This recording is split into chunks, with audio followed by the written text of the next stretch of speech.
Guys, go through last lecture notes.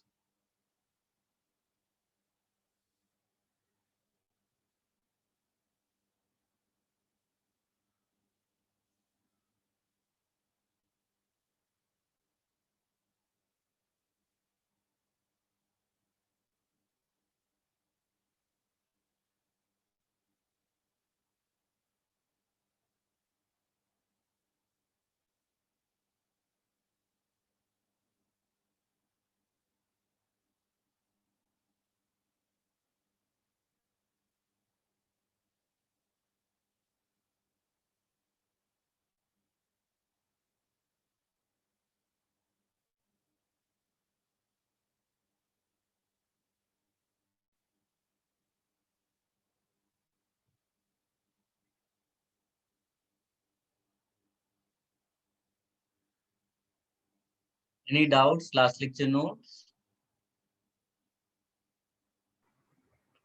Sir वो stereo selector वाला point, क्या बेटा? सर आपने वो E2 की कैरेक्टरिस्टिक में बताया था ना, E2 reaction is stereo selective. हाँ सर तो उसमें आपने बताया था कि एक डायस्टीरियोमर बनेगा या पेयर ऑफ एनांटियोमर्स बनेंगे। हाँ, सर वो कैसे, मुझे नहीं समझा, आप कोई एग्जांपल दे। एग्जाम्पल देखो ना बेटा, वो तो जनरल डेफिनेशन है, लेकिन जो मैंने E2 वाला एग्जाम्पल लिया है वो E2 के लिए डेफिनेशन नहीं था, स्टीरियो सिलेक्टिव का डेफिनेशन है। E2 इज स्टीरियो सिलेक्टिव, ऐसा है। तो एग्जाम्पल देखो, उसमें प्रोडक्ट में आपको दो स्टीरियो आइसोमर्स से ट्रांस में या तो खाली सिस मिलता है या ट्रांस मिलता है, एक मिल रहा है, दैट इज सिलेक्टिव। अच्छा, ओके सर, मतलब जो आपने वो BR2 दिए थे वो वाला बोल रहे हो आप। वो BR दो दिए थे। हाँ हाँ हाँ हाँ, कोई भी E2 ले लो, कोई ओके। भी E2 ले लो, उसमें सिस या ट्रांस में से कोई एक ही मिल रहा है ना। हाँ सर। और बोलो बेटा, और किसी को कोई doubt, confusion?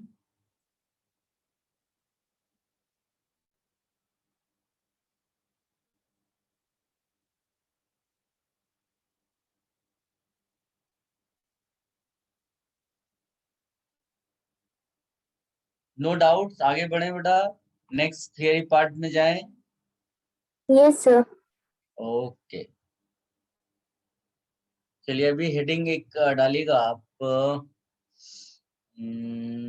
Elimination spectrum.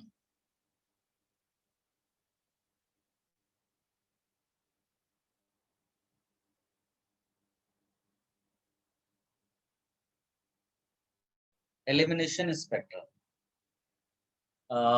Elimination spectrum में, अच्छा ये एलिमिनेशन, देखिए स्पेक्ट्रम तो आप पहले से अवेयर हो, आप एटॉमिक स्ट्रक्चर में इलेक्ट्रोमैग्नेटिक रेडिएशंस वाला इलेक्ट्रोमैग्नेटिक स्पेक्ट्रम पढ़ते हो।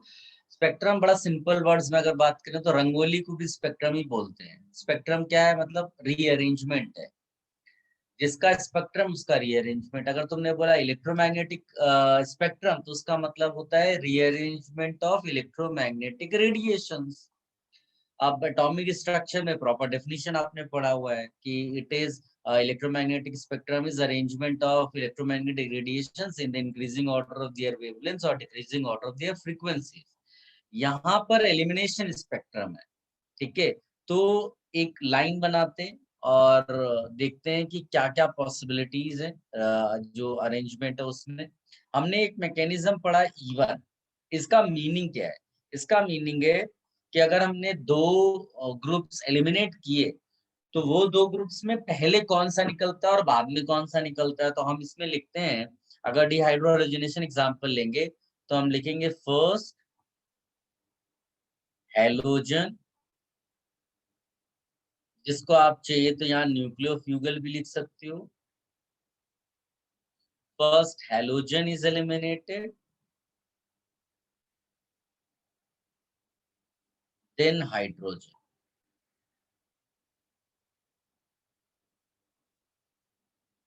Then hydrogen. हाइड्रोजन को क्या बोलते हैं? इलेक्ट्रोफ्यूगल। हो सकता है कि फ्यूचर में आपको हैलोजन के बदले कोई और लिविंग ग्रुप हो, उसको न्यूक्लियोफ्यूगल जनरल मैनर में बोलेंगे। हाइड्रोजन के बदले कोई और ग्रुप होगा तो इलेक्ट्रोफ्यूगल बदल जाएगा, ठीक है। ये स्टाइल होता है एलिमिनेशन का, ठीक है, और इंटरमीडिएट क्या बनता है? सर वो आपने न्यूक्लियोफ्यूगल लिखा है ना? यस बेटा। ये what is another mechanism? E2। E2 में क्या होता है?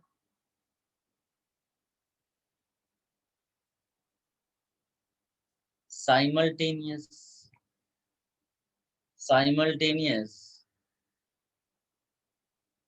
रिमूवल ऑफ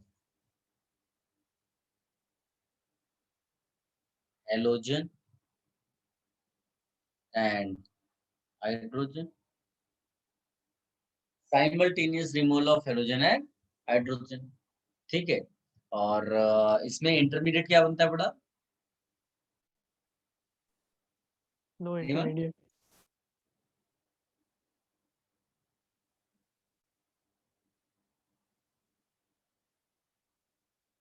अब देखिए कॉमन सेंस क्या कहता है।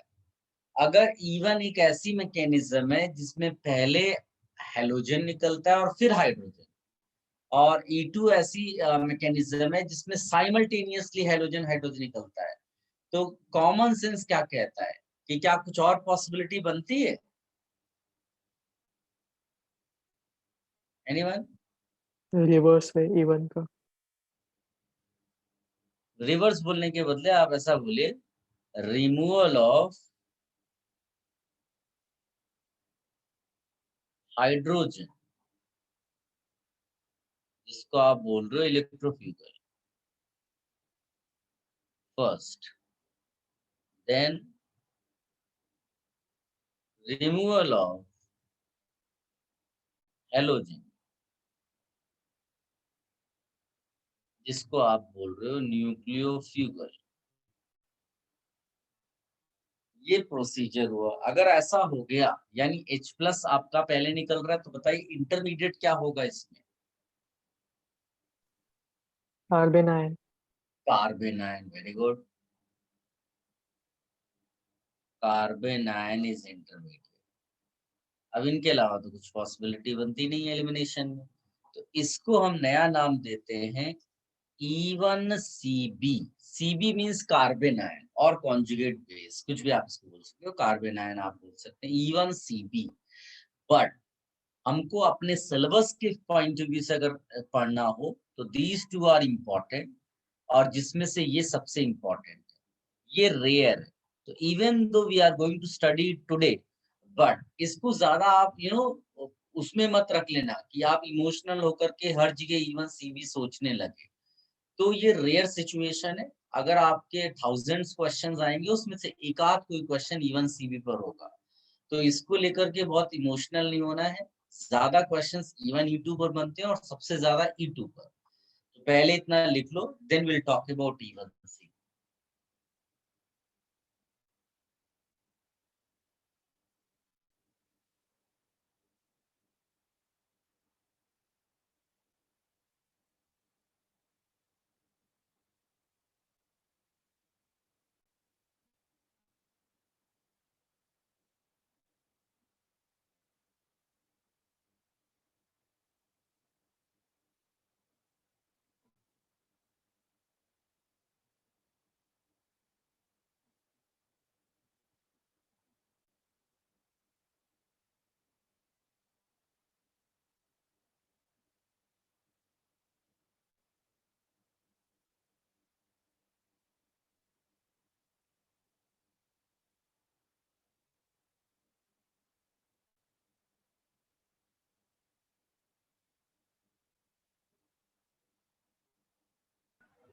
सर E1CB के थर्ड लाइन में क्या लिखा है?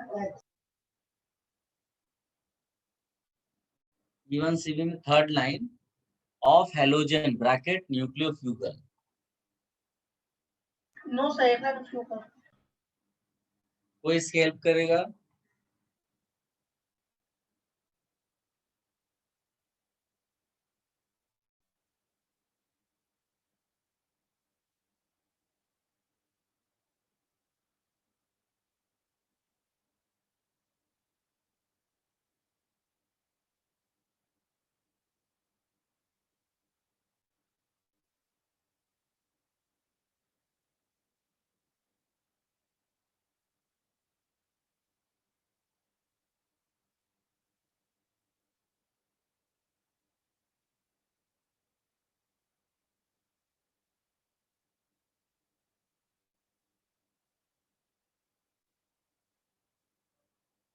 कॉपी कर लिया बेटा? सर एक minute.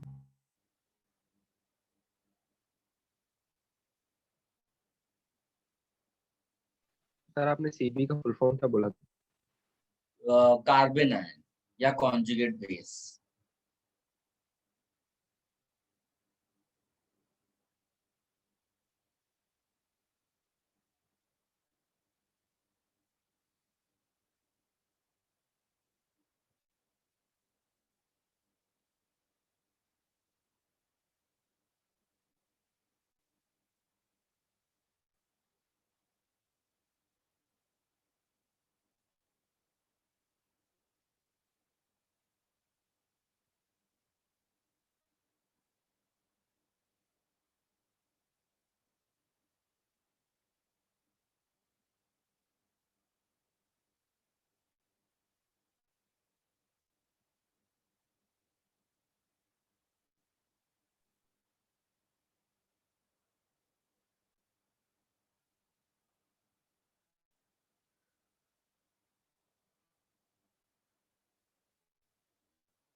Sir done.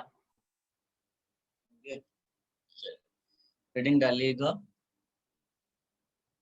E1 CB mechanism.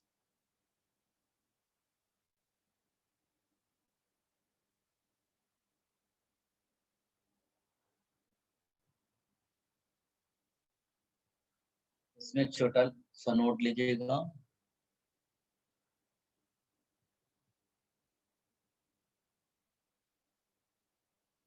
If the beta hydrogen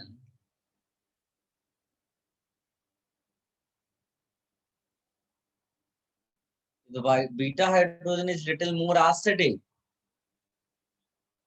it will have more tendency. So could you repeat? If the beta H is little more acidic, it will have a greater tendency to release first. It will have more tendency to get released first. देखिए एक जैसे example मान लीजिए मैंने लिया, इसको choose कर लेते हैं एग्जांपल।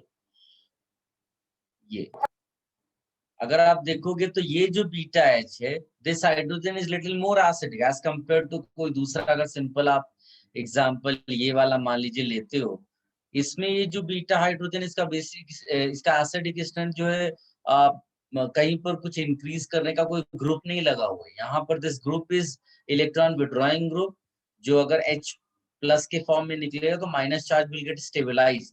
एक तो बेंजीन रिंग के साथ resonance plus NO2 is withdrawing group, so this is much more acidic than the simple case। तो ऐसी सिचुएशन आने पे there is a possibility of E1 CB mechanism। तो ये slowly you will be able to know जब आप question solve करोगे। लेकिन अभी के लिए जो बेसिक चीज है उतना मैं लिखा रहा हूँ। तो हमने क्या लिखा कि beta H if is little more acidic, then it is having more tendency to get released first, ऐसा करके लिखा हुआ है। और फिर आप इसके बाद सीधे मैकेनिज्म पे जंप करते हैं। I'll take an example here जो मैकेनिज्म के लिए जनरल मैनर में, यहाँ पर H ले लेते हैं, X लिया हमने, एक बेस ऐड करेंगे तो बेस कैन बी B- या फिर जैसे OH- आपने ले लिया तो बेस का काम क्या है, H एब्स्ट्रैक्ट करेगा तो H निकल जाएगा, राइट। और यहाँ पर बन जाएगा कार्बन आयन लाइक दिस। और आप BH बना लो या फिर आप H2O लिख सकते हो, इट्स अप टू यू आप किस तरह से लिखते हैं। ये एक फास्ट स्टेप है और since it is a reversible process, इसके लिए आप के इक्विलिब्रियम भी लिख सकते हो, ठीक है। फिर इसके बाद this is step 1, the actual mechanism जो हमको पढ़नी है। स्टेप 2 में कार्बन आयन यहाँ पर लिया हमने। ना अगर आप ध्यान से देखोगे तो ये बड़ा आसानी से समझ जाओगे कि कार्बन माइनस जो है अपने इलेक्ट्रॉन पेयर के थ्रू पुश करेगा इस X को, रिलीज करा रहा था। Kind of substitution with in this elimination, अगर आप ध्यान से ऑब्जर्व करो इसको। तो ये हो जाएगा ऐसा, प्लस x माइनस लिख दिया हमने, ठीक है। ये स्टेप के लिए हमने K2 यहाँ पर लिख दिया, रेट कांस्टेंट। तो ये आपका एक मैकेनिज्म जो है वो, इसके नीचे आप स्लो भी लिख लेना। तो अगर मैं आपसे पूछूं कि इतना अगर आपको डेटा दिया हुआ है, तो इसमें से कौन सा है स्टेप जो रेट डिटरमाइनिंग स्टेप होगा, किसको आप आरडीएस बोल सकते हो? Anybody? Sir second step. Second step. Second step है ना, ठीक है। और केमिकल काइनेटिक्स हो गया क्या बेटा आपके यहाँ? नहीं सर। कोई बोल रहा है यस, कोई नो? No, sir. देखो केमिकल काइनेटिक्स चैप्टर में जब हम पढ़ाते हैं ना, तो केमिकल काइनेटिक्स में हम अगर किसी का मैकेनिज्म दिया होता है किसी रिएक्शन का, तो उसका हम ऑर्डर निकालना सिखाते हैं। ऑल्दो ऑर्डर एक्सपेरिमेंटल क्वांटिटी है, लेकिन अगर आपको ये दे दिया गया है, स्टेप्स दे दिए गए, तो आप उनके बेसिस पे ऑर्डर फाइंड आउट कर लेते हो। तो जैसे ये पर्टिकुलर रिएक्शन है, इसमें स्टेप्स मालूम है अपने को, और ये मालूम है कि कौन सा आरडीएस है। तो जो आरडीएस है वही रेट डिटरमाइनिंग स्टेप, उसी को आप बोल रहे हो। आरडीएस विल डिसाइड ऑर्डर या विल डिसाइड रेट, कुछ भी आप लिख लो। तो इसका रेट एक्सप्रेशन अगर लिखोगे, तो इस सेकेंड स्टेप में जो है carbon ion is the reactant, तो हमारे लिए क्या हो जाएगा, K2 times concentration of carbon ion. Is it clear बेटा? किसी को कोई कंफ्यूजन? अब देखो बहुत सिंपल सी चीज है, कार्बन आयन ये एक इंटरमीडिएट है, ये एजम्पशन है। फैक्ट क्या है, रिएक्टेंट्स, यानी कि इस रेट एक्सप्रेशन में रिएक्टेंट्स के अलावा कुछ नहीं होना चाहिए, बट यहाँ तो कार्बन आयन है, so we have to replace this carbanion with reactants, जो एक्चुअल रिएक्टेंट्स हैं, substrate and base. Now question arises how, तो उसके लिए will take the help of ये फर्स्ट स्टेप। इसमें क्या है, दिस इज रिवर्सिबल रिएक्शन, तो इसके लिए वी विल राइट के इक्विलिब्रियम। तो के इक्विलिब्रियम क्या है भाई, प्रोडक्ट अपॉन रिएक्टेंट है ना, केमिकल इक्विलिब्रियम से पढ़ते आ रहे हो। लेकिन प्योर सॉलिड और प्योर लिक्विड्स के लिए हम एक्टिविटी क्या लेते हैं बेटा, वन लेते हैं। और यहाँ पर ये हमारे लिए प्योर सॉलिड या प्योर लिक्विड का काम करेगा। इसका मतलब है ये एक्चुअली सॉल्वेंट है, तो लिक्विड इसको लेंगे। अब इसका मतलब है कि आपको न्यूमरेटर में केवल लिखना पड़ेगा कार्बन आयन, और डिनोमिनेटर में देखोगे तो एक बेस यहाँ पर है और एक ये सबस्ट्रेट है। So I will write base concentration and substrate concentration. किसी को कोई डिफिकल्टी बेटा? अब इससे तुम कार्बन आयन का वैल्यू निकाल लो। कार्बन आयन कॉन्सेंट्रेशन क्या हो जाएगा, के equilibrium, base concentration, substrate concentration. इसको आप इक्वेशन 2 मान लो। फिर क्या कर दो, सब्स्टिट्यूट। क्या सब्स्टिट्यूट करना है, carbon ion concentration from 2 to 1। फिर क्या हो जाएगा, rate R is equal to K2 into K equilibrium, concentration of substrate, concentration of base। इसको एक नया इक्विलिब्रियम, सॉरी इसको एक नया कांस्टेंट दे दो, K फाइनल लिख दो, ठीक। तो यहाँ पर हो जाएगा substrate concentration and base concentration. ये आपका फाइनल रेट एक्सप्रेशन आ गया, फाइनल रेट एक्सप्रेशन। तो क्या लगता है देख करके कि ओवरऑल ऑर्डर कितना है बेटा इसका? Anyone? Sir 2 and order with respect to substrate is 1, order with respect to base is 1। so इसका मतलब है E1 CB जो मैकेनिज्म हमने लिखा है that is सेकेंड ऑर्डर। ये सब डेरिवेशन क्यों जरूरी था, क्योंकि कई बच्चे इस E1 को देखकर कंफ्यूज हो जाते हैं। उनको लगता है E1 है तो ये E1 जैसा इसका ऑर्डर होगा, रॉन्ग। ये E1 CB मैकेनिज्म है, that has nothing to do with E1 mechanism, केवल उसको बोला E1 CB जाता है, ठीक है बेटा? तो सारे बच्चे कॉपी कर लें। If you want, I will change the page. Yes, sir. Please. Sir base का कंसंट्रेशन क्यों लेंगे सर, वो भी तो सॉलिड या लिक्विड ही होगा ना। बेस का अरे भाई क्या बात करते हो तुम, जब डिसॉल्व करते हो एक्वस होता है। तुमने ठीक से पढ़ा नहीं है क्या? एक्वस और गैसेस के कॉन्सेंट्रेशन लिए जाते हैं। प्योर सॉलिड, प्योर लिक्विड के। ओके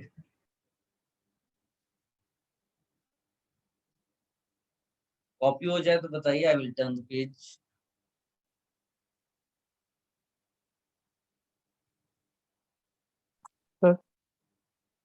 बोलो। सर K2 यहाँ पे रेट कांस्टेंट है, equilibrium constant? K2 rate constant है, इक्विलिब्रियम Okay. कांस्टेंट इक्विलिब्रियम होना चाहिए, ओके ऊपर वाला है।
सर नेक्स्ट पेज दिखा दो ना।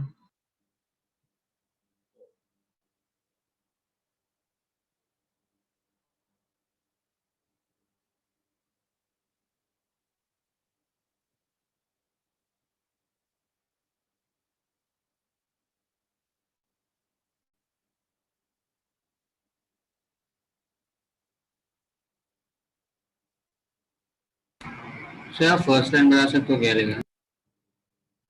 RDS will decide rate.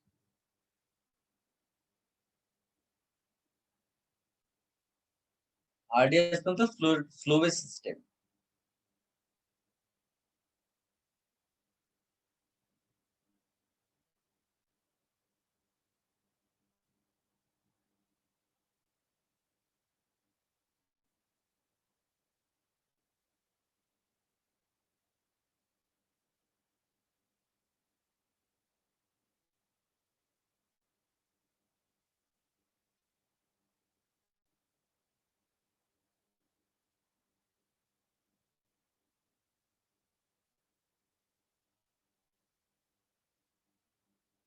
Last line में क्या लिखा है? Substitute carbon ion.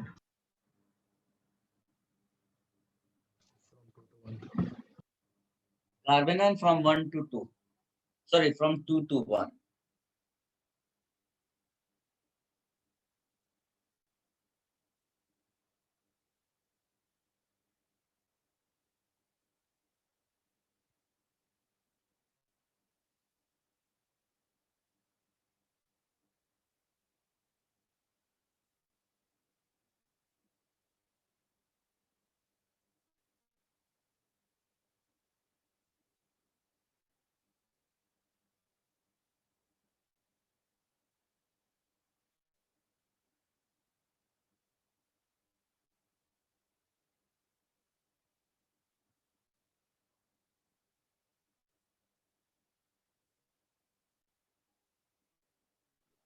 Sir, done. Sir एक मिनट,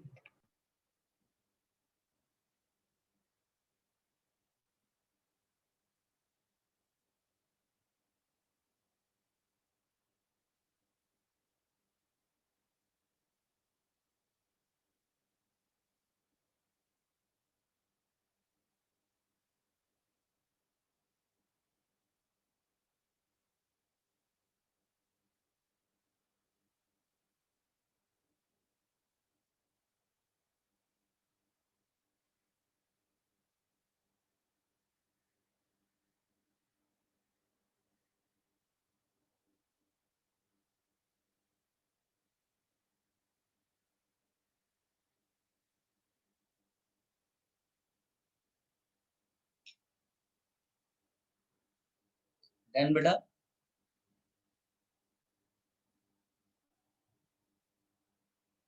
Yes, sir. सर आपने लास्ट लाइन में क्या लिखा था? Substitute carbon ion from 2 to 1. Equation 2 to 1. Okay okay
sir done. Clear? हाँ, चलिए इसमें 2 नोट लिखिएगा. First note you write. Step 1 is reversible. In the bracket you write fast. Step 1 is reversible. In the bracket you can write fast. And step 2 is RDS. Bracket में लिखना slow.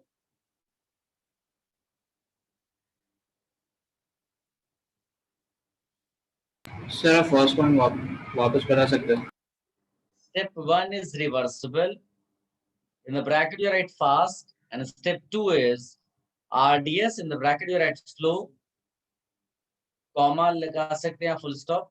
Carbon ion returns to starting material. Carbon ion returns to starting material faster than it forms product. Carbon ion returns to starting material. Carbon ion returns to starting material faster than it forms product.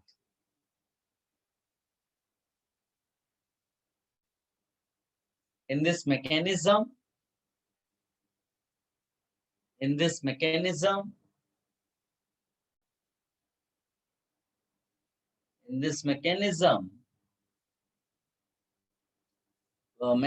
first step involves, in this mechanism, first step involves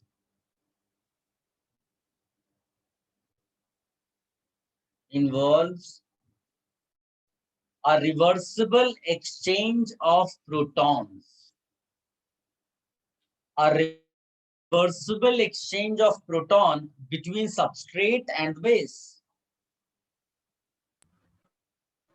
so after proton Reversible. दोबारा बोल रहा हूं. In this mechanism, first step involves a reversible exchange of proton between substrate and the base. If deuterium is present,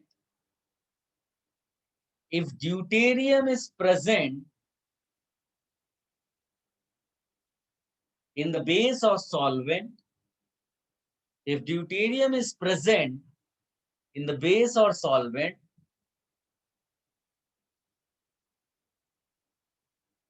and reaction is stopped before completion,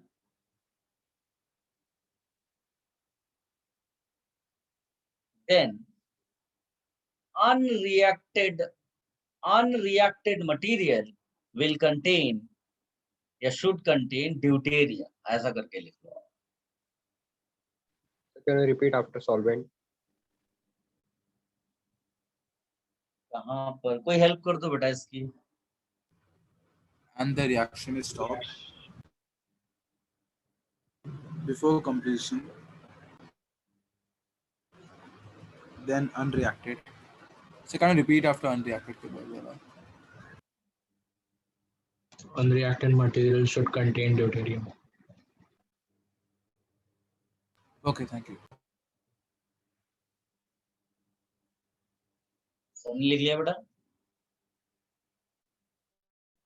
yes sir. देखो इसका concept ये वो कह रहा है, मान लीजिए कि आपको ये स्टार्टिंग मटेरियल दिया हुआ है, तो आपने इसमें क्या बनाया? सबसे पहले कार्बन आयन, ठीक। कार्बन आयन बनने से पहले ये जो H है वो लेकर कौन गया? तो आप बोलोगे बेस, है ना। कोई भी बेस आप ले लो, जैसे मान लीजिए आपने B- चूज किया या मैंने बोला OH-, तो आप क्या बनाओगे? BH बनाओगे या H2O बनाओगे। जो एक्चुअली यहाँ पर बेस होता है ना, उसका कॉन्जुगेट यूजुअली आप सॉल्वेंट लेते हो। तो यहाँ पर सॉल्वेंट या तो H2O लोगे या BH सॉल्वेंट होगा, है ना। इन दोनों में से कोई सॉल्वेंट होगा। तो आप विजुलाइज करो सिचुएशन कि ये जो कार्बन आयन है ये बना, फिर क्या हो रहा है कि दूसरे स्टेप में ये कार्बन आयन जाएगा प्रोडक्ट बनाने के लिए, लेकिन हो सकता है कि ये रिवर्स कर जाए रिएक्शन। तो अगर ऐसा होगा तो carbanion will take H from solution, यानी कि सॉल्वेंट से उठाएगा।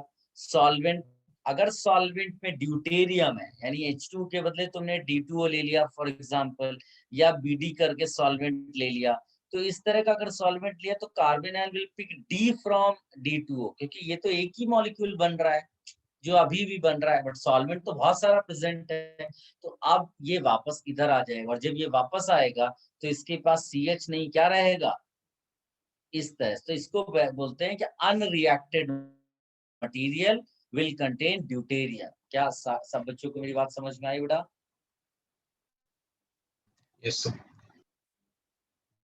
तो ये एक केस बनता है। इसी में मान लीजिए कि मैंने एक एग्जांपल आपको ऐसे दे दिया है रफ मैनर में।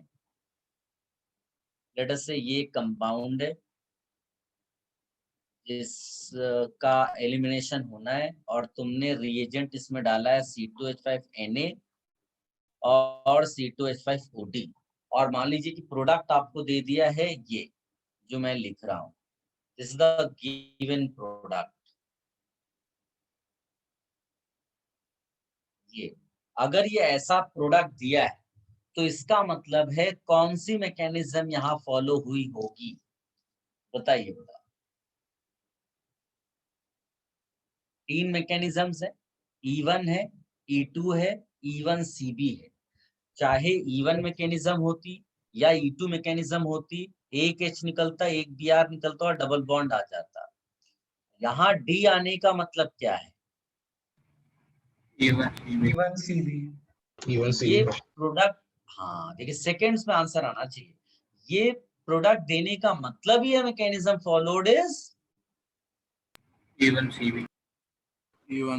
Followed is E1CB। तो हम मानकर चल रहे हैं कि भाई ये जब प्रोसेस हुआ होगा तो इसमें एक्सचेंज भी हो रहा होगा, और एक्सचेंज हो रहा होगा तो एक स्टेज में ये ऐसा भी बना होगा, और जब इसका एलिमिनेशन होगा तो ये प्रोडक्ट मिला। तो ये प्रोडक्ट केवल E1CB मैकेनिज्म में बन सकता है और कहीं नहीं बन सकता। ठीक है, तो ये आप चाहिए तो कॉपी कर लो। सर बट ये कंफ्यूजन हो तो बोलिए बेटा। सर ये प्रोडक्ट साइड पे क्यों बनना है सर? ये तो रिएक्टेंट वाला साइड पे बनना चाहिए ना, CD वाला। नहीं, ये CD बनना चाहिए मतलब क्या? 2 एक्सचेंज हो गए, एक निकल गया एलिमिनेशन, तो एक तो रह ही जाएगा। अच्छा वैसे ये सही है।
सर वो सेकंड वाला प्रोडक्ट कैसे बना?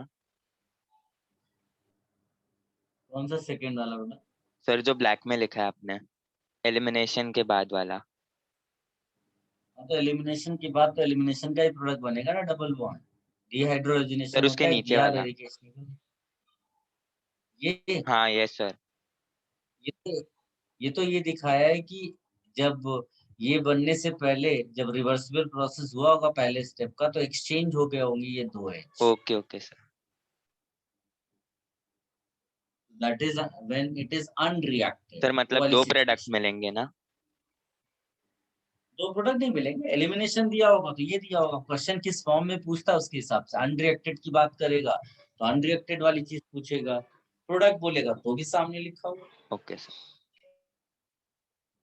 सर हम्म। सर इवन E2 मैकेनिज्म में फिर आइसोटोपिक एक्सचेंज नहीं होता कभी भी। हाँ, सबने कॉपी कर लिया बेटा? Wait sir, wait wait. पहले सब लोग कॉपी कर लें फिर आंसर करो।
सर ये ड्यूटेरियम वाला एक्सचेंज सिर्फ बीटा एच के साथ ही क्यों हो रहा है? अल्फा एच के साथ भी तो हो सकता है ना? बेटा ये बताओ, एलिमिनेशन जब हमने 3 पार्ट्स में डिवाइड किया था तो हमने डिहाइड्रोजनेशन और डिहाइड्रेशन को क्या बोला था? किस कैटेगरी का डिहाइड्रोजनेशन था? या कोई इसकी मदद करना चाहेगा? भटक गया है बच्चा? एनीवन? करंटली हम लोग बीटा एलिमिनेशन पढ़ रहे हैं, बाद में अल्फा और गामा आएगा। ये तो तुम बच्चों वाली बातें कर दी है बेटा। मतलब तुम जो है पहले कैटेगराइज कर दिया है कि भाई ये इंडिया है, इंडिया में हम लोग महाराष्ट्र में है, महाराष्ट्र में मुंबई में है, फिर मुंबई का डिस्कशन चल रहा है और तुम अचानक से पूछ रहे हो कि भाई हमारा कंट्री इंडिया क्यों है? अरे भाई कैटेगराइज ही उसी ढंग से किया है। यहाँ से यहाँ तुम बोल रहे हो मुंबई में आ गए, इसका मतलब कंट्री इंडिया क्यों है? ये तो ऐसी हालत हो गई तुम्हारी। Should I remove this?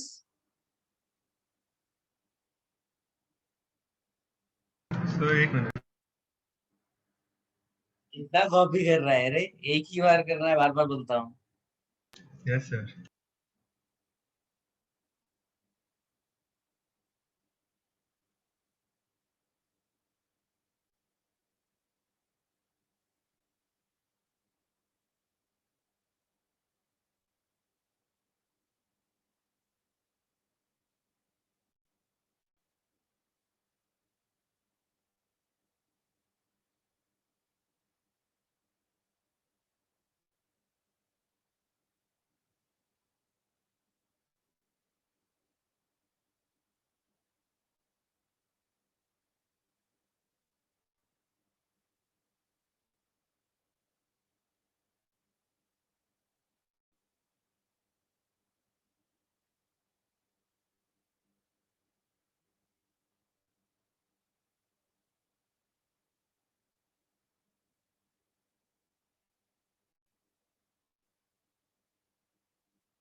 Certain. अब आप सब लोग जो है एक E2 मैकेनिज्म जो है बेटा, वहां जाकर के आप देखो 4th पॉइंट पर आप लिखा होगा, 4th पॉइंट पे उसको रीड आउट करिए बेटा कोई एक बच्चा।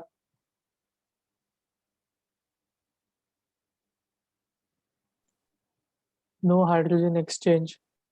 This indicates that carbon ion is not formed reversibly as intermediate. तो परहैप्स अब आप समझ पाए, क्योंकि उस टाइम पर जब मैंने पॉइंट लिखाया तो मैंने कहा था अभी आपका लेवल उतना नहीं है, you will not be able to understand this point, wait करने को बोला। अब आपका वो लेवल आ चुका है, तो परहैप्स अब आप समझ पा रहे होंगे कि E2 मैकेनिज्म में हाइड्रोजन एक्सचेंज क्यों नहीं हो रहा था और इवन CB में हाइड्रोजन एक्सचेंज क्यों हो पा रहा है। तो हाइड्रोजन एक्सचेंज का बेसिक कंडीशन है कि आपका कार्बन आयन बनना चाहिए, तब जाकर के वो सॉल्वेंट से D+ या H+ ले सकता है फॉर एक्सचेंज। क्या सबको ये बात समझ में आ रही है बेटा? Yes sir. Yes, sir. सो ये आपका E1 CB मैकेनिज्म हो गया। लेकिन मैं दोबारा एक बात बोल दूं सबको कि E1 CB mechanism rarely exam में पूछी जाती है। आपका ज्यादा फोकस किस पे होना चाहिए? E2 E1 एंड E2 पे, और E1 और E2 में भी E2 पे ज्यादा। तो अब हम लोग कुछ फैक्टर्स पढ़ेंगे, ऑल्दो यहाँ पर हम लिखते जरूर है factors on which E1, E2, E1 CB depend, but हम लोग काम केवल E1 E2 के लिए ही करेंगे। ठीक है, कोई कंफ्यूजन क्रिएट नहीं करेंगे। वो रेयर सिचुएशंस में जब आएगा तो हम डील करेंगे, लेकिन पढ़ेंगे mainly E1 E2। So there are 4 factors, just as we did in case of substitution. यहाँ पर भी structure of substrate is the first factor. Second factor, concentration and strength of base. Third factor, solvent. And fourth factor, leaving group. These are the 4 factors. इसको आप लिख लो and then write heading structure of substrate. We'll talk about substrate first.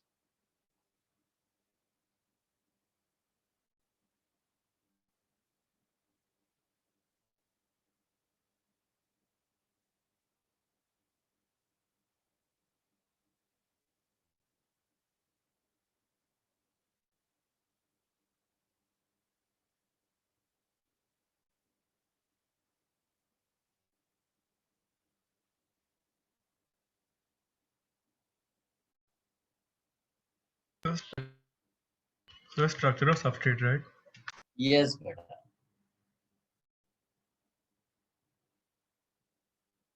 लिख लिया?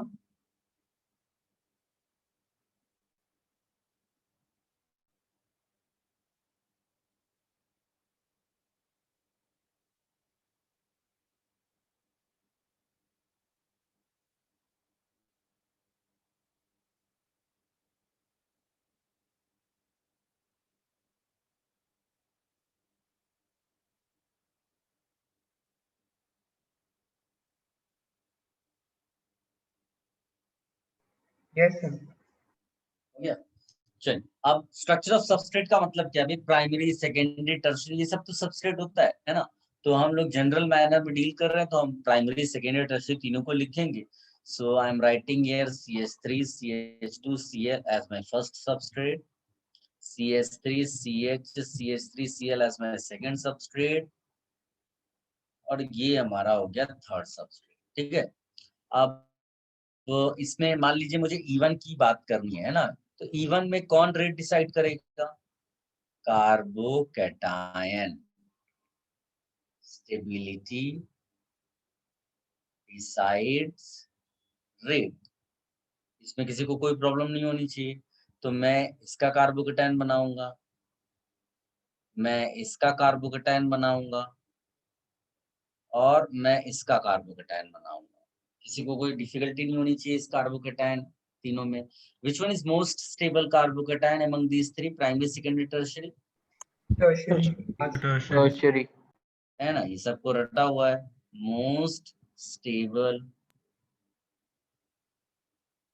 यहाँ पर among these 3। तो अगर मैं आपसे रेट पूछूंगा E1 के लिए, तो क्या हो जाएगा, आप लिखेंगे tertiary alkyl halide greater than secondary greater than primary. किसी को डिफिकल्टी बेटा? No sir. नो नहीं। अब इसमें if I ask you E2 वाला कैसे डिसाइड होगा, तो E2 में no intermediate, so transition state stability decides rate. क्या इतना समझ में आया बेटा? और अगर ट्रांजिशन स्टेट के अंदर कैरेक्टर क्या है, तो आप बोलोगे उसके अंदर डबल बॉन्ड कैरेक्टर आएगा, राइट? तो मैं सबके लिए डबल बॉन्ड बना दूंगा, और अगर सब में आप इस तरह से डबल बॉन्ड बनाएंगे तो पार्शियल डबल बॉन्ड बना है लेकिन है तो डबल बॉन्ड ही ना, कैरेक्टर तो वही है, तो आप इसकी स्टेबिलिटी जज करो।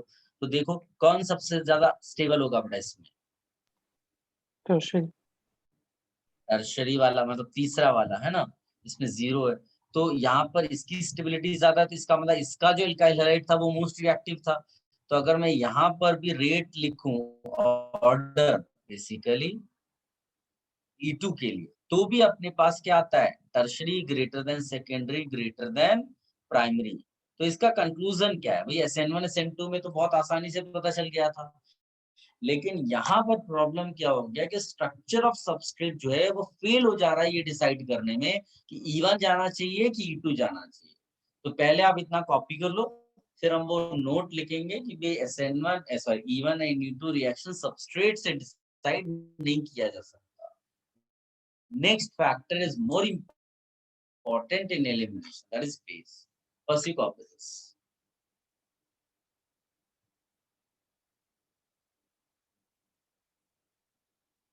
सर नो इंटरमीडिएट के बाद आपने क्या लिखा है?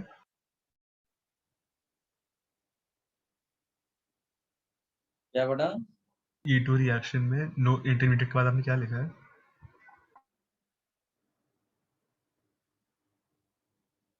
कोई हेल्प करेगा इसकी?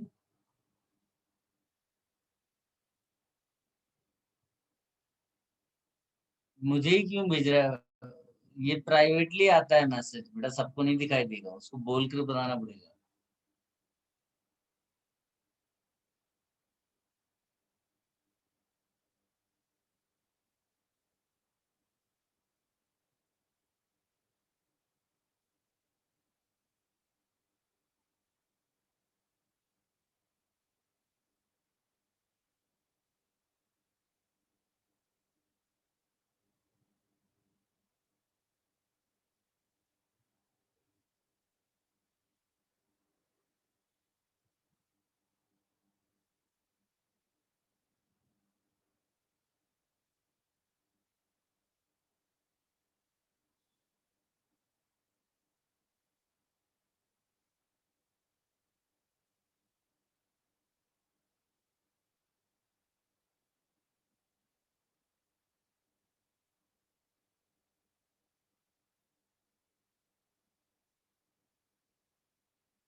हो गया बेटा?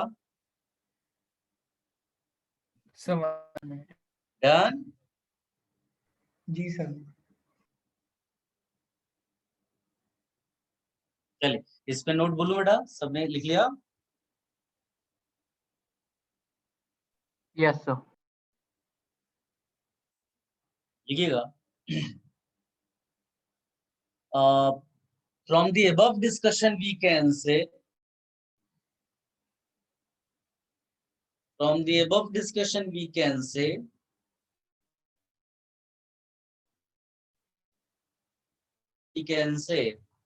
on the basis of structure of substrate, from the above discussion we can say on the basis of structure of substrate we fail to decide, on the basis of structure of substrate we fail to decide between E1 and E2. In both the cases, tertiary alkyl favors the elimination.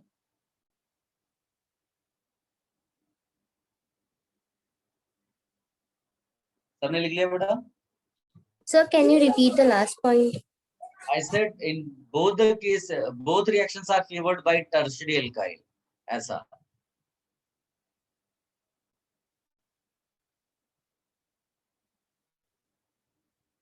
So, next factor, that is base, concentration of base and strength of base is more important. Next factor, that is base, is more important.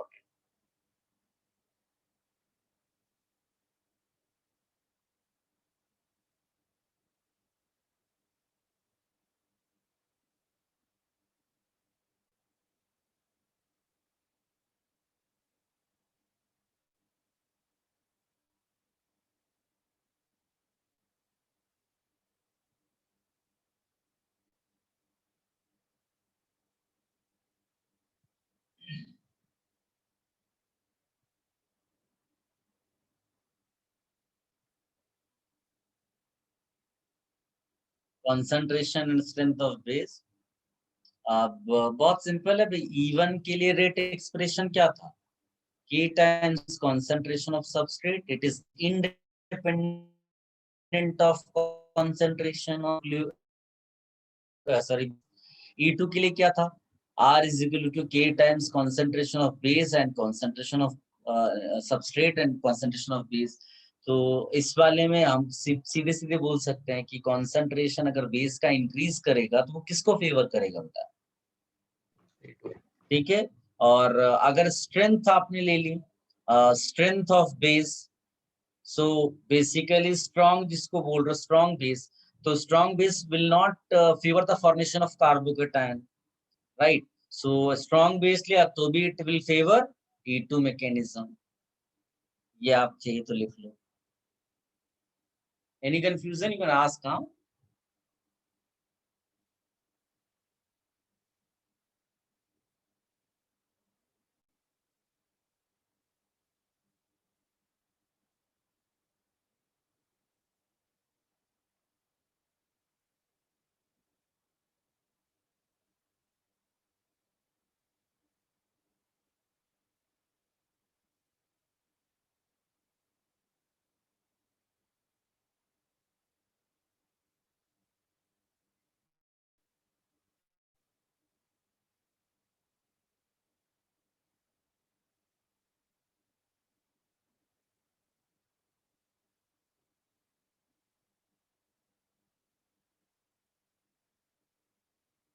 सो आपने strength of Yes, base के बेटा. नीचे क्या लिखा है?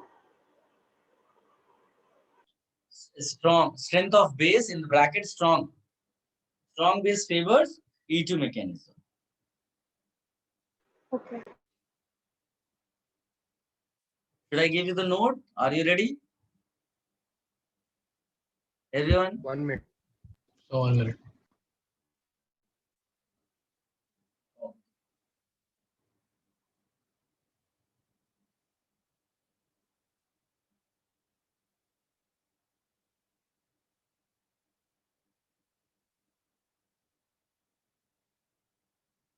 Sir, done. है ना। तो इसमें अभी लिखिएगा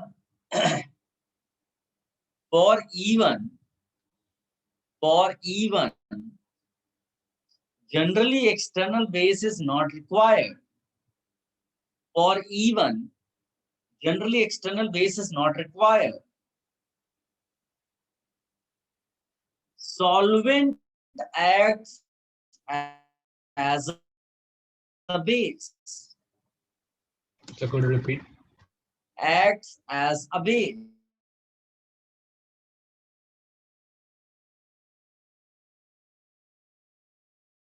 Can you repeat after external base is not required? Shift. Mechanism shifts towards E2.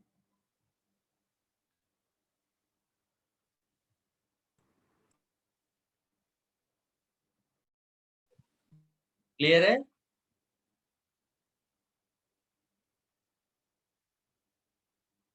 Sir एक बार पूरा बता सकते हो क्या होगा? यस सर, आपकी आवाज बीच में क्रैक हो पूरा? रही थी। किसी ने नहीं लिखा क्या बेटा? From A1 सर से आपकी आवाज ब्रेक हो रही थी। हाँ सर। चलिए, I am repeating the whole statement, you again check, जो जो छूट गया और लिख लो, ठीक है। For E1 generally external base is not required. Solvent acts as a base. When external base is added,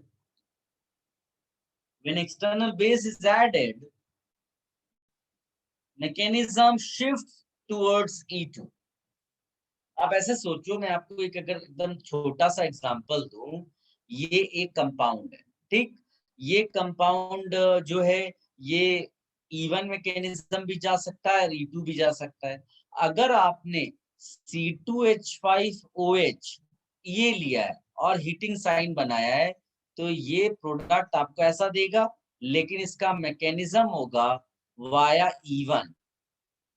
जबकि अगर मैंने लिया होता C2H5ONA ऑब्लिक C2H5OH, तो यहाँ सॉल्वेंट है लेकिन एक्स्ट्रा बेस आपने ऐड किया है, तो यहाँ पर भी प्रोडक्ट तो वही बनेगा, लेकिन ये मैकेनिज्म क्या होगी?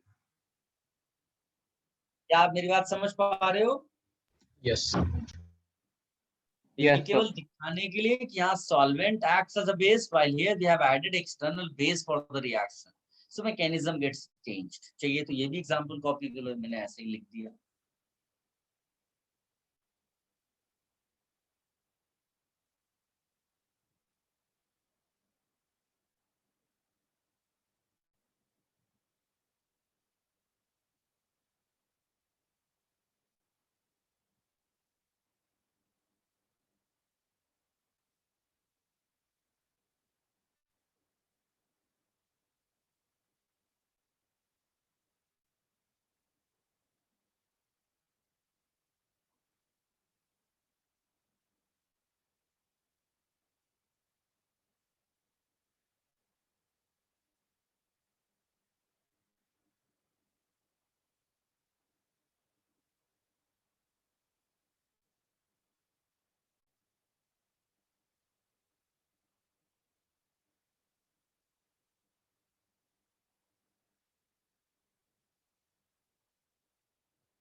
गाइस नेक्स्ट लिखिएगा,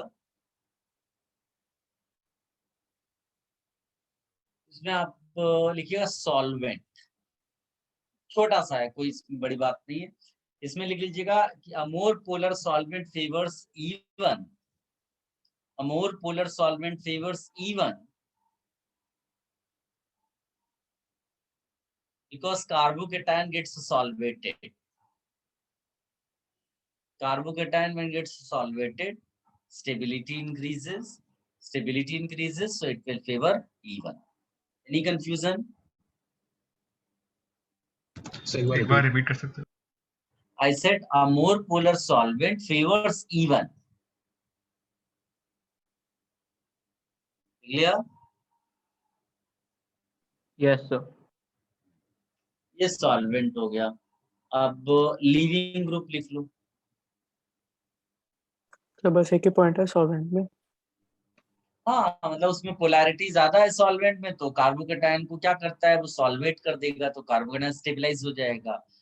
तो और मान लीजिए कि आपने पोलर सॉल्वेंट लिया, तो बेस को क्या करेगा, वो सॉल्वेट कर देगा, तो बेस की रिएक्टिविटी डिक्रीज हो जाएगी।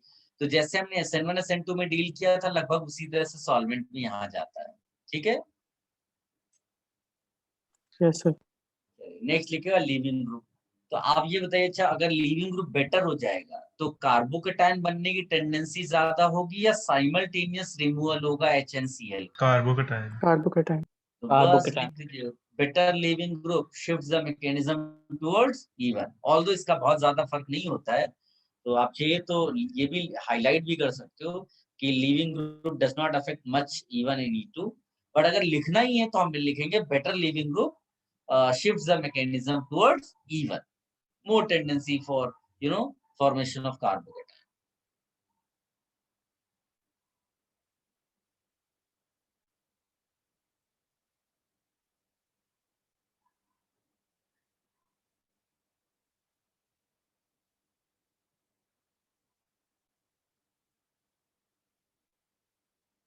You all have written, but any doubts, any confusion here? Factors भी देखो खत्म हो गए। सर एक बार आप सॉल्वेंट वाला पॉइंट वापस बोल सकते हो क्या, कि वो कार्बोकेटायन सॉल्वेट कर देगा फिर? तो carbocation becomes more stable, it favors E1.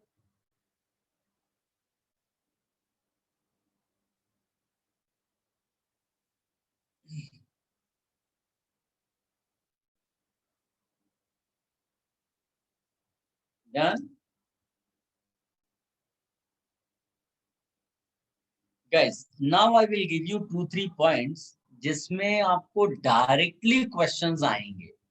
Factors हमने सारे कर लिए, हमने SN1 SN2 पढ़ लिया, हमने E1 E2 पढ़ लिया, हमने SN1 SN2 के फैक्टर्स कर लिए, हमने E1 E2 के फैक्टर्स कर लिए।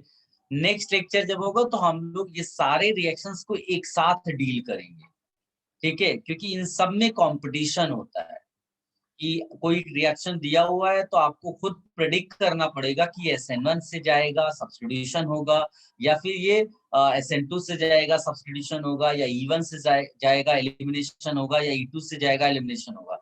ये पूरा एक कंपटीशन है, तो उसमें आपको विनर चूज करना है, और विनर आप अगर राइटली चूज कर पाए तो आपका आंसर राइट हो जाएगा और मार्क्स मिलेगा, नहीं तो फिर गड़बड़ हो जाएगा।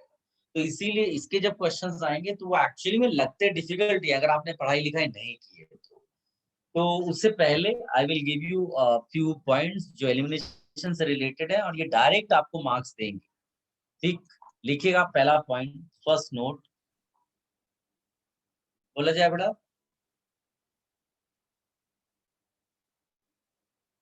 Yes sir. लिखिएगा, whatever be the mechanism, whatever be the mechanism, whatever be the mechanism, कोई फर्क नहीं पड़ता E1 है E2 है E1CB है, कोई भी mechanism, whatever be the mechanism, a double bond does not go to a bridgehead carbon. A double bond does not go to a bridgehead carbon unless the ring size is large enough. Large हमने पहले भी discuss किया है 8 वगैरह, लेकिन उस सब के चक्कर में पड़ना नहीं है।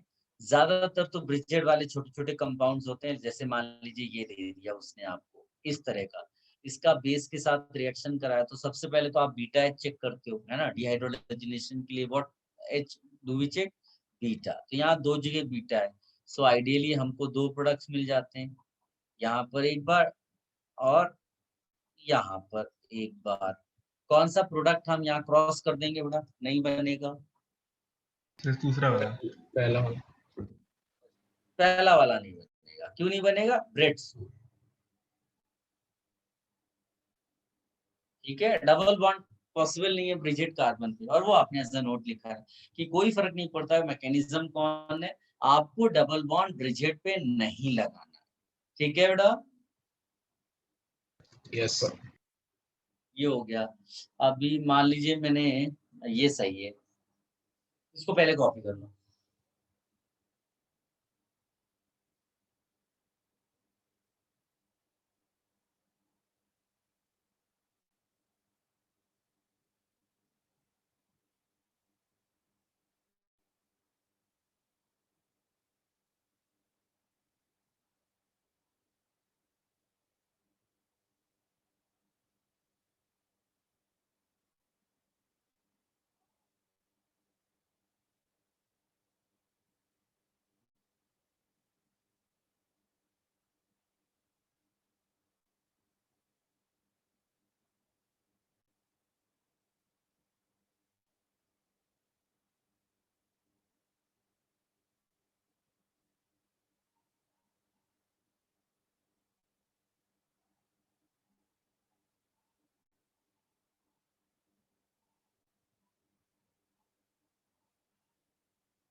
सर आपने जो नोट दिया था उसका लास्ट पॉइंट क्या था?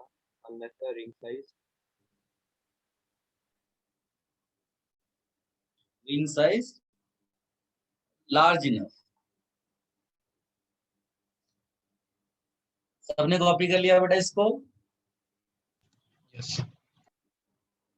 Now if I ask you one simple question, इसका ट्रीटमेंट अगर बेस से कराया तो बताइए बेटा, लेफ्ट साइड में हम डबल बॉन्ड बनाएगी राइट साइड में? तो कहीं भी नहीं, तो बनेगा ही no नहीं। reaction. नहीं बनेगा सर। तो इसको लिख लो बेटा, नहीं तो क्या एग्जाम में जोश में आ जाते हैं और कहीं ना कहीं बना बोलते हैं दोनों आइडेंटिकल, कहीं भी बना दो।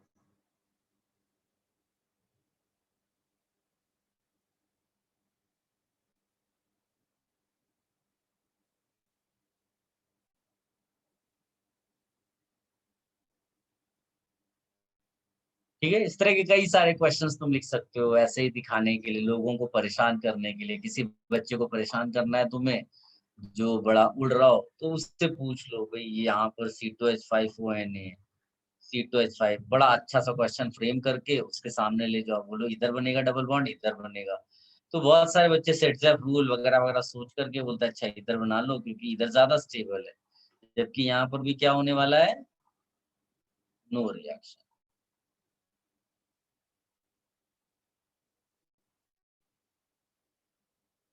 ना ही इसमें रीअरेंजमेंट होगा, नहीं तो बच्चा कोई बोलेगा कि अच्छा ऐसा करिए यहाँ प्लस हटा के यहाँ डाल दीजिए, यहाँ रीअरेंज हो जाएगा, फिर यहाँ पर डबल बॉन्ड बना सकते हैं। कार्बोकेटाइन भी ब्रिजिड कार्बन पे नहीं बनता, इसीलिए वो मैकेनिज्म फॉलो नहीं हो रही है। Should I remove this?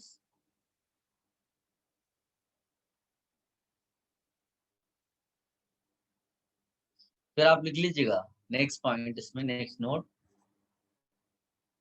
with bigger and flexible system double bond is possible at bridgehead. With bigger and flexible system double bond is possible at bridgehead. guys देखिए बेटा, अब इसमें जैसे मान लीजिए मैं एक एग्जांपल आपको दूं यहाँ पर, ये if I attach Br here, तो इसकी खास बात ये है कि इसको फ्लेक्सिबल सिस्टम माना जाता है। इवन दो यहाँ पर ब्रिज है, ब्रिज हेड्स भी हैं, लेकिन ऐसा ब्रिज जो होता है जिसमें एक भी कार्बन नहीं है बीच में, उसको फ्लेक्सिबल सिस्टम मानते हैं। जबकि ये जो एग्जांपल्स यहाँ पर मैं लिख रहा हूं ना, ये सब के सब या तो एक कार्बन है या दो कार्बन है या तीन कार्बन है, इनको रिजिड फ्रेमवर्क बोलते हैं और ये फ्लेक्सिबल सिस्टम बोला जाता है। क्या आप मेरी बात समझ पा रहे हो बेटा? सर ऐसा क्योंकि इसे फ्लेक्सिबल बोला जाता है? बीच में एक भी कार्बन नहीं है। जो ब्रिज वाला बीच का है, ब्रिज हेड वाला जो ब्रिज है उसमें एक भी कार्बन नहीं है, ऐसे सिस्टम को फ्लेक्सिबल बोलते हैं। तो वहां पर डबल बॉन्ड आता है और वो हाईली स्टेबल होता है बिकॉज ऑफ हाइपर कॉन्जुगेशन। तो उसको आप कॉपी कर लो। जो नोट आपने बोला था उसमें with vigour and flexible system double bond is possible at rigid carbon था ना? Yes.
Done. 1 second, sir.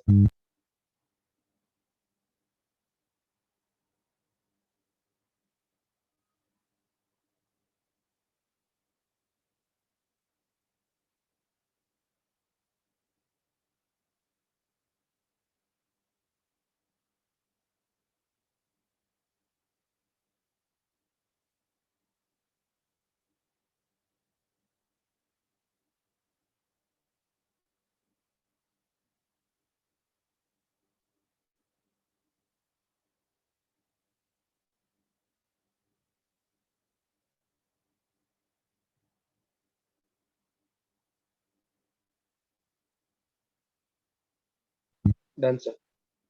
Done. अब इसमें एक नोट ये लिखेगा, in case of cyclohexane, this is also important note. In case of cyclohexane, elimination is possible from trans-diaxial conformation. Elimination is possible from trans-diaxial conformation. कहने का मतलब है AA, अगर AE है, EE है या EA है तो यहाँ एलिमिनेशंस नहीं होते। समझे ना? जैसे मान लीजिए कि ये स्टाइल दिया हुआ है, यहाँ पर Cl है और ऐसा H है तो एलिमिनेशन नहीं हो सकता यहाँ पर। समझ में आया? यहाँ मान लीजिए ग्रुप लगा है तो ऑलरेडी यहाँ पर बीटा H है बट वो उस सेंस में नहीं है। कहाँ पर एलिमिनेशन हो सकता है? जहाँ ऐसा हो और ऐसा हो। ठीक है, तो यहाँ पर एलिमिनेशन पॉसिबल है, ऐसी सिचुएशंस में पॉसिबल नहीं होगा। या जैसे मान लीजिए मैंने ये लिख दिया और यहाँ पर ऐसा लिखा तो यहाँ भी एलिमिनेशन नहीं कराएंगे हम लोग, वो पहले इस वे में जाएगा तब जाकर एलिमिनेशन होगा। क्या मेरी बात समझ में आ रही सबको बेटा? Yes sir. अभी जैसे मैं एक एग्जांपल आपको लेकर दिखाऊंगा। यहाँ पर एक सॉलिड वेज पे आपने Cl लिख दिया, ब्रोकन वेज पे CH3 लिख दिया। तो एंटी एलिमिनेशन के लिए अगर Cl सॉलिड वेज पे है तो बताइए कि कौन सा हाइड्रोजन निकलेगा? बीटा वाला, जो ब्रोकन वेज पे हो या जो सॉलिड वेज पे हो।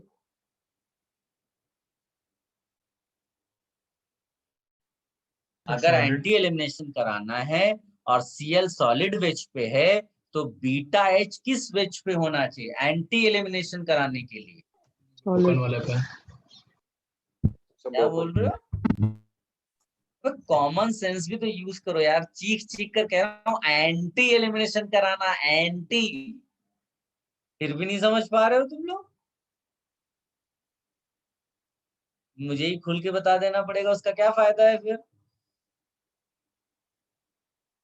यहाँ पर H ब्रोकन वेज पे नहीं है, जबकि एंटी का मतलब हो गया कि अगर Cl सॉलिड है तो H को ब्रोकन वेज पे लेना पड़े। उसको एंटी कॉमन सेंस है यार, ये तो Cl यहाँ पर सॉलिड वेज दिख रहा है, तो इसका मतलब है ये वाला बीटा एच एलिमिनेट होगा, ये नहीं होगा।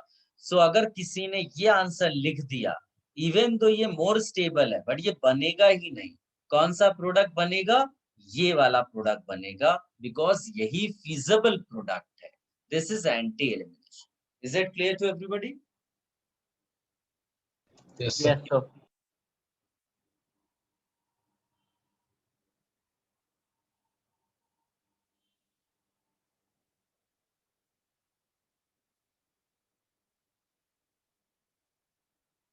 सर आप बस एक बार वो नोट वापस बोल सकते हो एलिमिनेशन इज पॉसिबल के बाद? वो इसको नोट भेज दो बेटा। ये मैं इरेज कर दूं? So wait. Wait, sir. Wait, so.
Done बेटा?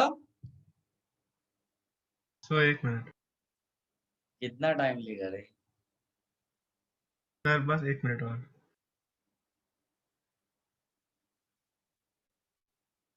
ये क्वेश्चन सब लोग कॉपी कर ले बेटा, और इसका आंसर आप सोच कर रखना।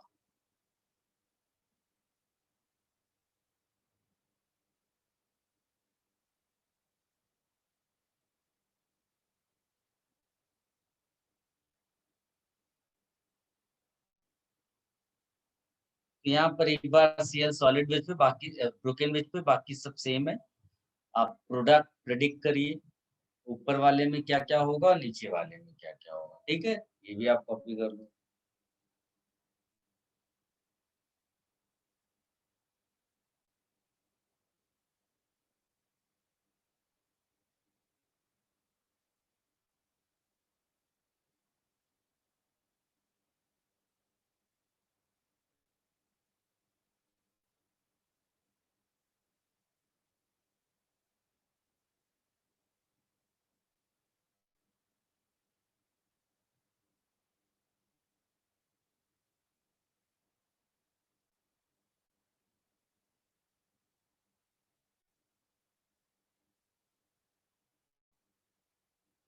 सिर्फ वेज का है ना? क्या बेटा? दोनों क्वेश्चन में डिफरेंस सिर्फ सीएल के वेज का है ना? यस, ये किसी को चाहिए था, ये भी ले लो।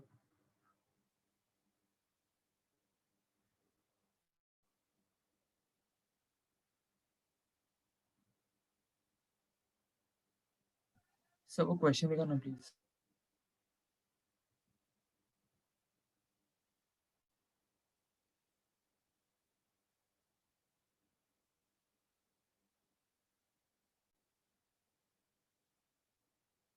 Bye sir, thank you. Thank you so much. Bye sir, thank you.